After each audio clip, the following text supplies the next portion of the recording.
জয় শ্রী সীতারাম, জয় বজরংবলী। আমি আচার্য কৌশিক আবারও একটি নতুন টোটকা বা টিপস তাদের জন্য যারা দারিদ্রতার মধ্য দিয়ে জীবন নির্বাহ করছেন। নুন আনতে পান্তা ফোরানো একটা কাহাবাত আছে, এই অনুযায়ী জীবন জীবিকা নির্বাহ করছেন তাদের ক্ষেত্রে বলবো বিশেষ করে এইটি ফলো করতে পারেন মা এবং বোনেরা। যারা রান্না করতে গিয়ে দেখছেন চাল বাড়ন্ত হয়ে রয়েছে, কি রান্না হবে, সন্তানের মুখে কিভাবে আহার তুলে দেবেন, তাদের জন্য এই বিশেষ উপায়। কি করতে হবে? একটি সাদা রঙের কাগজ নিন এবং লাল রং দিয়ে এই মন্ত্রটি লিখুন। লিখে পূর্ব দিকে আপনারা এটিকে টানিয়ে দিন। তার সাথে সাথে প্রতিদিন স্নান করে রান্নাঘরে প্রবেশ করুন।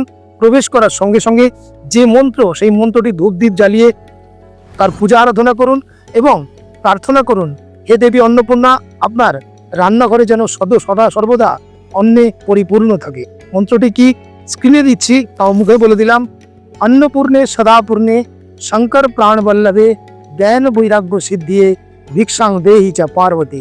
এই মন্ত্রটি রান্নাঘরের পূর্ব দিশায় সাদা রঙের কাগজে লাল রং দিয়ে লিখে টানিয়ে দিন এবং নিত্য তার পূজা আরাধনা করুন, প্রার্থনা করুন ভগবতীর কাছে।